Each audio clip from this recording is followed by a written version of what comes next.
तो आप जरा-सा अपने निफ्टी के चार्ट्स की तरफ चलते हैं। हम लोग की निफ्टी के अंदर में क्या हुआ है? यानी कि ग्लोबल मार्केट्स के अंदर में गिरावट आ रही है, अमेरिकन मार्केट्स में गिरावट आ रही है। आपके अपने बाज़ार कैसे काम कर रहे हैं? तो देखिए पहली बात तो ये कि 7 तारीख को जब आप क्लोज़ हुए थे निफ्टी के अंदर में, तकरीबन आप 24,300 के करीब-करीब क्लोज़ हुए थे।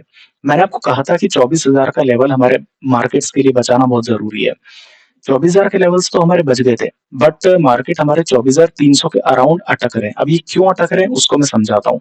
देखिए कल क्या हुआ था कि कल बाजार के अंदर में 24,300 के लेवल्स पर हम लोग क्लोज हुए थे, बट आज हम लोग फिर 24,250 के आसपास में ओपन हुए, यानी 50 पॉइंट्स का जो है एक गैप डाउन हम लोगों ने यहाँ पे क्रिएट करा और हम लोग खुले 24,250 पर, यानी 24,300 के लेवल हम लोगों ने पार नहीं किए। अब ये इंपॉर्टेंट क्यों है, इसे हम लोग अभी थोड़ी देर में समझेंगे जब हम लोग 2 घंटे के चार्ट देखेंगे।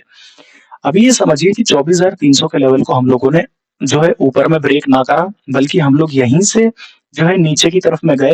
फिर हम लोग ने जब बाउंस लिया 24,100 का सपोर्ट लेकर के, हम 24,300 पर ही आकर के वापस अटक गए। अब 24,300 हमारे लिए इतना इंपॉर्टेंट क्यों है? क्योंकि हम कल जब क्लोज हुए थे वहां पर भी हम लोग टिक नहीं पाए 24,300 पर, और आज भी हम लोग जो है 24,300 से ही फिर से करेक्शन हम लोगों ने देखा 24,080 तक का, यानी कि फिर से 125 पॉइंट 150 पॉइंट की गिरावट हम लोगों ने देखी। तो सवाल ये कि 24,300 इतना इंपॉर्टेंट हमारे लिए क्यों हो गया? तो चलिए हम लोग 2 घंटे के चार्ट पर सीधे यहाँ से चलते हैं। 2 घंटे के चार्ट पर अगर आप देखेंगे तो लगभग हमारे 5 तारीख 6 तारीख के करीब हमारे लिए इंपॉर्टेंट बात ये थी कि 24,700 से लेकर के 24,300 मार्केट ने तकरीबन 300-400 पॉइंट्स का एक गैप छोड़ा था।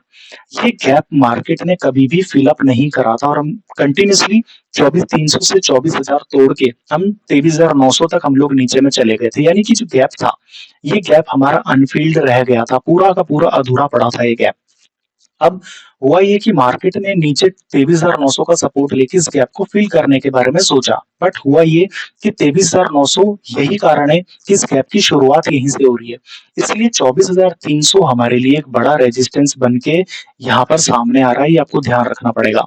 अगर हम 24,300 पार कर भी जाते हैं तो 24,700 हमारे लिए बहुत बड़ा एक हर्डल अपने आप में बनेगा, पर फिलहाल के लिए हमारे लिए 24,300 के लेवल्स के पार की क्लोजिंग हमारी जो है बहुत ज्यादा जरूरी है। अब आप चलिए सीधे यहाँ पर हमारे 5 घंटे के चार्ट्स की तरफ।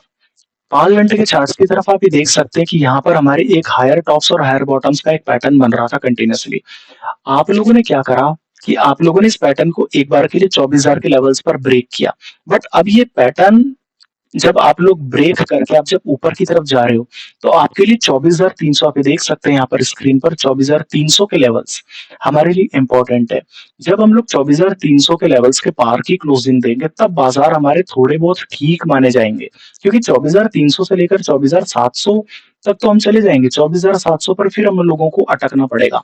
फिलहाल हमारे लिए 24,300 के लेवल्स की पार की क्लोजिंग हम लोगों के लिए बहुत ज्यादा जरूरी है इस वक्त। तो आप इस चीज को अच्छी तरीके से समझ लीजिए कि आपके बाजारों के अंदर में 24,300 पर आप लोग क्यों नहीं टिक पा रहे, क्योंकि ये जो गैप की शुरुआत जो हमारी हुई थी उस गैप के अंदर में हम लोग एंटर करेंगे 24,300 को पार करके। तो 24,300 हमारे लिए बहुत इंपॉर्टेंट लेवल है और आज भी हम लोग 24,300 के नीचे ही ट्रेड करते हुए नजर आ रहे हैं।